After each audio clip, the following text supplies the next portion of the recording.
I think that is why personal branding is so hot, because everybody is looking for different ways to provide value, and everybody is looking to position themselves as the right alternative. Welcome to the Joy Powered Workspace podcast, where we help HR and business leaders embrace joy in the workplace. I'm JoDee Curtis, owner of Purple Inc., an HR consulting firm. And with me is my friend and co-host, Susan White, owner of Susan Tender White Consulting, also an HR consulting practice. Our topic today is personal branding. In a February 2022 article in the Harvard Business Review by Harrison Monarth, he talks about a coaching client of his. His client was turned down for a promotion because his boss said, "Nobody knows you." His client was very surprised because he had received regular praise for his strong work ethic and good results. But what he found out was that the senior managers at the decision-making table had no idea what he stood for or who he was as a person. Susan, I thought that was such an interesting article on this topic because many times we think about branding as being outside of our organizations, maybe, but this was such an important topic internally inside the business as well. Mm-hmm. And many people believe our efforts, education, or performances are enough to outcompete our colleagues and secure advancement opportunities.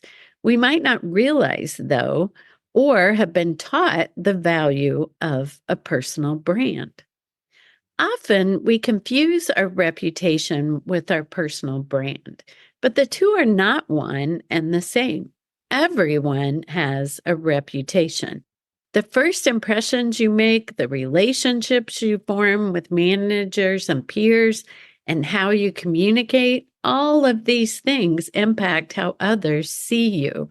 Your reputation is made up of the opinions and beliefs people form about you based on your collective actions and behaviors.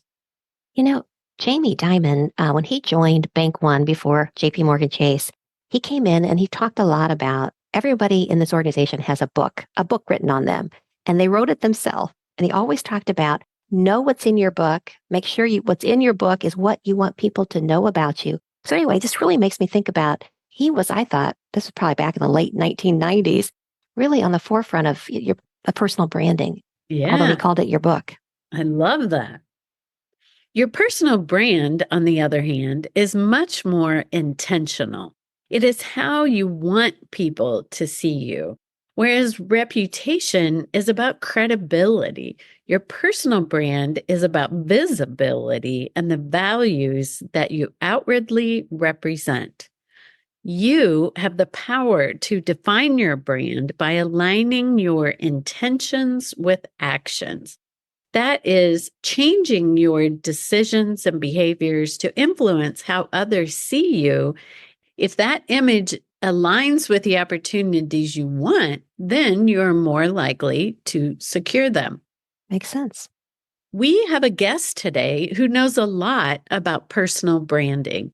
Daveeed Wagner is a personal branding keynote speaker, fractional chief marketing officer, and the founder of onemarketingidea.com. That's one as a number one, marketingidea.com, which is an experiential consulting firm.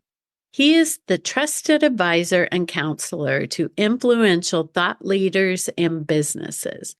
During his keynotes, Daveeed Wagner shares a simple 3-step framework that leverages authenticity to deliver a personal experience that evokes positive emotion and creates deeper and stronger relationships. Daveeed, thank you so much for joining us today. It's a delight to have you on the show. And I wanted to ask, why is this topic of personal branding so hot right now? Two words probably, Taylor Swift. Oh, That's probably why it's so hot. I'm a But Swiftie, so I'm yeah, interested. yeah. It's all the possibilities that are out there. But the term personal branding is not new. In fact, it originated in an article, 1997 article written in Fast Company by a very well-known former McKinsey consultant named Tom Peters, where he called the article "The Brand Called You," and you can move up if you don't stand out to your customers, colleagues, and your virtual network of associates. Quite frankly, that still holds true now, especially in this day and age where we are witnessing some of the most explosive changes that we've experienced in our lifetimes. You have artificial intelligence, you have remote work, you have the gig economy. It is more and more important that we are a lot more transparent with our employers and our customers and our network of affiliates and the people that we interact with, both at a personal and a professional level. But personal branding, frankly, is the process of creating a distinct and memorable image or reputation for oneself to communicate your identity and more so a value, right? We used to think that just our efforts, education, hard work, performance were enough, but it no longer is enough. If nobody knows who you are at work, customers or potential leads don't know who you are, then quite frankly, it's going to be very difficult for anybody to access your services, access the value that you provide, and more importantly, have the opportunity to provide you with those growing options or those moments for growth, especially at work. I think what happens is we used to think that people were just doing their work and really there was nothing more to them. But, arguably, this being my mobile phone, being the most personal piece of hardware that we carry with ourselves everywhere, and there's 6 billion mobile users across the world. Now you really can make an impact just from your home, just wherever you are. Personal branding has become a very important piece of growing in your professional life, growing in your personal life. I know, Susan, funny that your last name is also Tinder because I met my wife on Tinder. So I Oh, like to, yay. yeah. I'll So take I a little like, credit for that, if you don't yeah, mind. yeah. So much like the way we used to position ourselves out in the marketplace when we were looking for dates, you customize your personal brand so that you find the right opportunities for long-term relationships. And I think that is why personal branding is so hot, because everybody is looking for different ways to provide value, and everybody is looking to position themselves as the right alternative for jobs and for careers. Sure, I agree. So, Daveed, what are some ways in which personal branding contributes to a more humane and inclusive work environment? We're real concerned about making sure we do have inclusive workplaces. Yes, actually, that's very interesting that you bring that up, because transparency is very important. The times of hiding behind, your title are long gone. If you are, not a nice, inclusive, and kind person on your personal life, it will translate into your professional life. So building your personal brand also brings that accountability, that responsibility into the equation.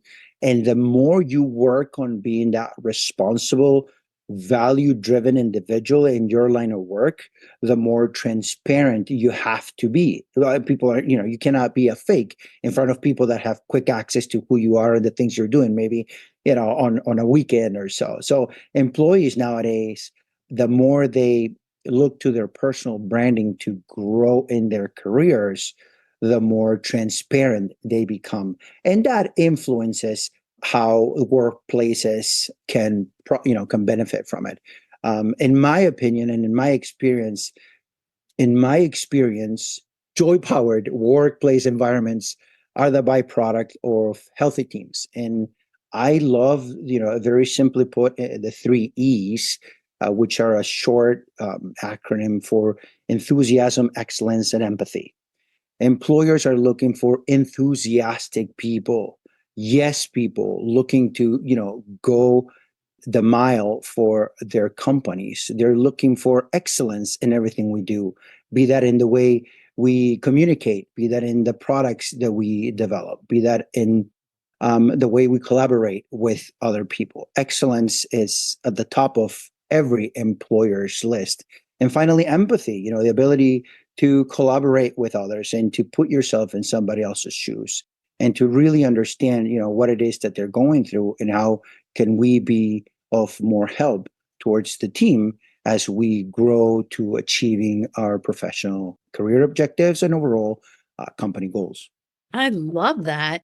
And I have to tell you, I'm still a bit stuck in an earlier comment you made about the dating apps, which I think, Susan and I have both been married for a long time, way before dating apps became popular. But now it is like the way to meet up with someone, and probably one of the reasons why this has become such a popular topic. As you said, it's been around for a long time, but people are building that not only in the workplace or for their own businesses, but for themselves personally as well too.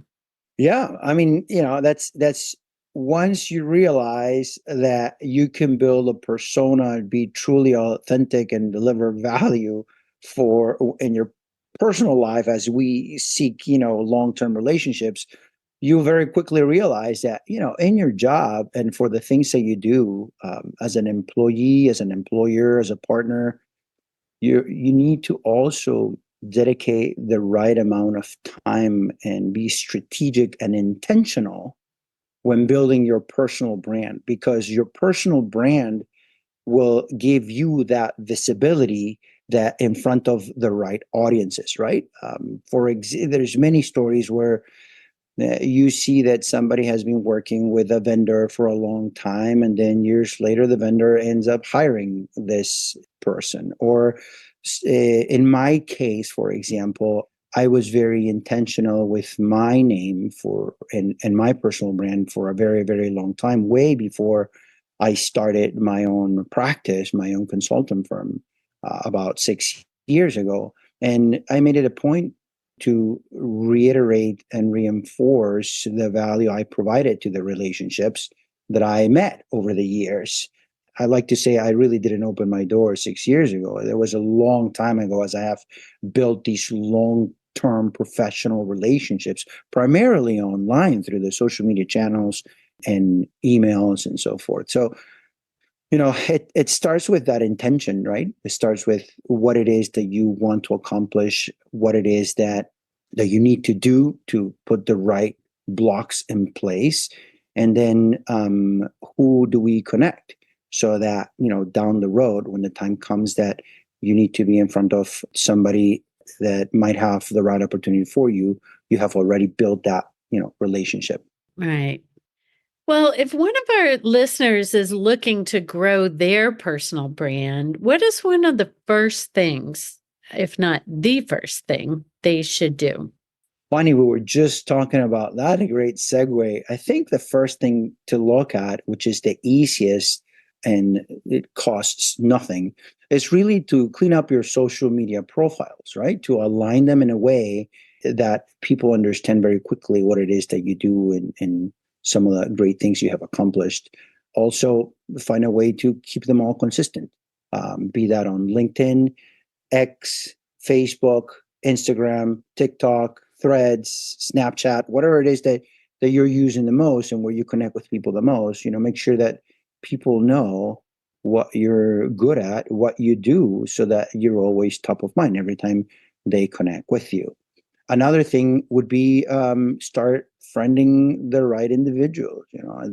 The time of, like I said, the time of hiding behind your desk or in the confines of your home office are long gone. If you want to connect with somebody, you just open your social media channel and find the person that maybe you just did some work with, or maybe a leader or a manager with whom you're building a nice connection, a friendship, and then connect with them on social media, because we know that that relationship can be nurtured for years to come without necessarily being in front of one another. And finally, providing value. I think every time you say anything, especially across the social media channels, or with your teams, or as an employee to your supervisor, always look to deliver value. Look for words of supporting any initiatives, coming up with ideas, and finding ways to really be useful. Which, by the way, I took that from the last book I read from Arnold Schwarzenegger's last book is called Be Useful. And it's really fantastic how he lays out, strategies and ideas on how to be more useful. Arguably a very successful person in his career in 3 industries. But being useful really summarizes what it is that you should be focusing on as you look to grow your personal brand in the marketplace. Yeah.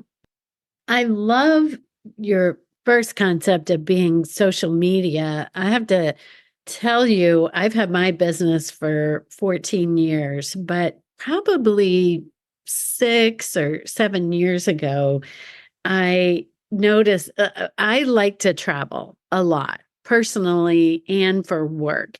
And even if I'm traveling for work, I might do something fun at night or be somewhere.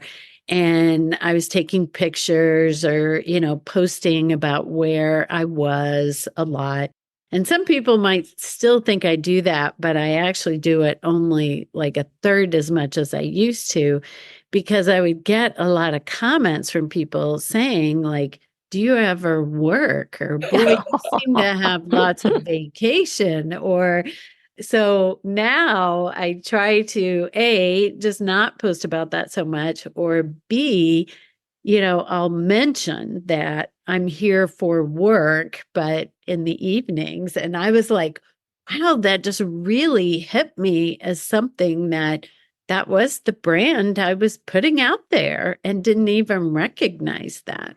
Yeah, and it's funny that there will always be multiple opinions, and once you enter the realm of social media and become as successful as you are, you'll always find those comments. But there's the other side of the coin where people are looking to you as, wow, I want to do that when I grow up. Yeah. How do I achieve that level of success? What can I drink that she's drinking? How do I, be a fly on the wall whenever she's in a meeting with clients? So those are the people also that, are looking to you as, wow. Yeah, they're looking to you as, wow, I want to work with this person. This person is top gun and I want to be a part of what she is doing. So, unfortunately, the former are the ones that tend to voice their opinion quicker. Yeah. Yeah. So to that, when you, and my second point was to connect with the right people. So as you move forward in your relationships, connecting with the right people, partners, sponsors, clients, vendors, contractors, you will realize that while there will always be those other comments, you will have this other group of people that are really looking to you as the standard of where they want to be. And that's how I've built my relationships online. And it's worked out really good for me. Yeah. So, Daveed, in addition to social media, which I think you made some excellent points, do you leverage personal branding to build deeper and stronger long-term professional relationships? For us, first off, let me just encapsulate what it is that we do. As a personal branding consulting firm, we help personal brands grow their business. And the first thing we do is really help them understand how to invite more people into the narrative. How do you connect with people, with the masses, and how do you be more specific as to you and bring people into the conversation? And that has to do with a lot of optimization, a lot of providing valuable content across the networks, through an email newsletter, really finding ways to be in a position to give. So that's the first piece. In order to to receive, we need to give first, right? So that's the first thing we like to recommend. Put yourself in a position that you're giving something first to those individuals who might be interested or leaning into the type of content or value added information, knowledge that you have to provide. Number two would be keeping or finding a way to stay engaged and increase engagement. Answer to replies, shoot somebody a message that you haven't for a long time. Stay, for example, I like to say ear to the floor, when people are growing and moving in their lives and you see what they're doing, the activities that they are doing through the social media channels, for example, you can see where they are in their lives and put yourself in a position of really being of support when needed, being in a position of getting excited when necessary, being in a position to really listen to what they're saying through emojis, through comments, through direct messages, really being in a place where people want to engage with your content by virtue of you first engaging with their content. So it starts with, bringing them into the narrative, then nurturing that relationship, and finally building community, right? Because, let's say I move from my current job to another job. Well, I better know very well who I have connected with for the last 5 years in my existing job and making sure I have all that information. That's the beginning of my community, right? The people I work with, the emails I have, their personal information, cell phone numbers, social media connections, all of that for the last 5 years that I've built. When I move somewhere else, then this is my community, my personal community. So building community is really, since the pandemic hit, we saw that the majority of personal brands who had built a robust community, they were the ones that not only survived but thrived post-pandemic because they had people to go to, they had ideas to share, they had a group, a contingency of people that they could communicate with, engage with, sell to, learn from, help, and then sell to. So really, so really building community is what really makes the bigger impact. And in this day and age, if you were to sell your practice, your job, or if you want to move somewhere else, you always have that community that follows you. Great advice. What's one small step or change that you made during your career that boosted your joy at work? I was born and raised in Lima, Peru, where I lived up until I was 17 years old. And I grew up very differently than the American culture. So, I think I may have been a little rough in my communications early on in my career. Add to that, I've been sober 20 years. So that, just another level of complexity. But along the way, I realized that the only way for me to be happy at what I do was to lead with a servant heart, to always be there to help people, to always be there to listen, being present, and really being grateful of the things that I have. Little by little, I have become more of that.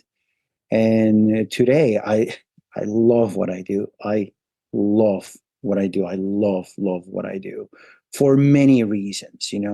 Least of them the fact that I'm in Southern California. That my Nice. career has taken me here. Where it's funny sometimes clients, as we build marketing strategies with our clients, and we align their marketing goals to their business goals, and then their business goals ultimately to their personal goals.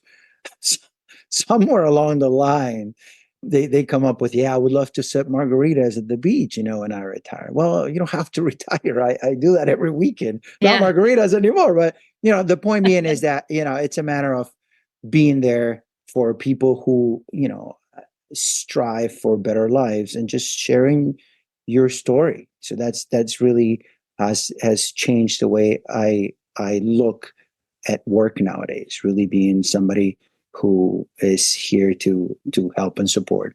Thank you for sharing that. And I will say, the concept of joy powered really came about because I was talking to so many people who didn't love their work, right?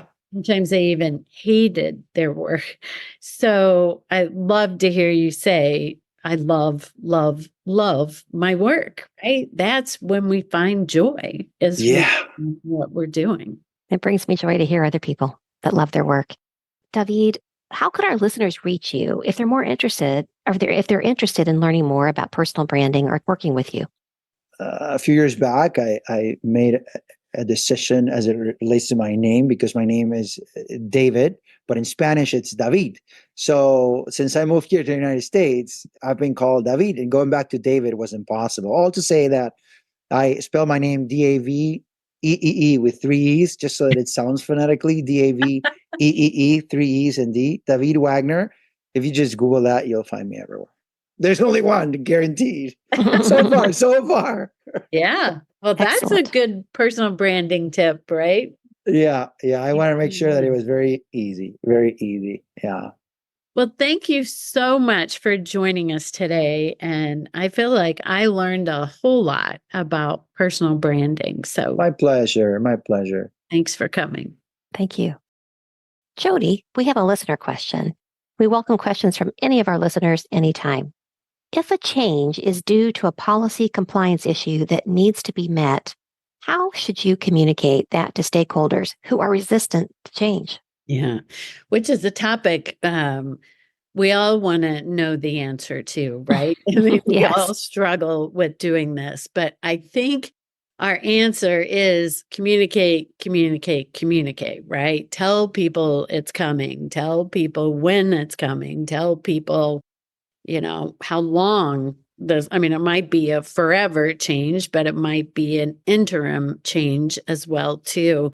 But also, this was something I struggled with early in my career as an HR director, is that I didn't always tell people why we were changing, right? Mhm. I probably knew why. I had looked into different alternatives, but I didn't share that with other people. I just would announce, hey, we're making a change. So letting people know what's the background, what's the story, why maybe our software won't be supported anymore. So we have to shift to a different one, or maybe we've grown out of our software. Of course, change could be a lot of different things, but we have so much change in technology, right? That example always comes to mind at first. And my other thought on this is to find some people, some key influential people. And when I say that, I don't necessarily mean the CEO or the C suite, but people with boots on the ground, or that maybe are very interested in this change or a proponent of this, so they can spread that excitement and spread information at the ground level too. I love that idea. The only other thing I might add is that when I'm introducing a change that is legally driven or policy driven, and I know that the reaction is going to be, oh man, they're just making these policies up.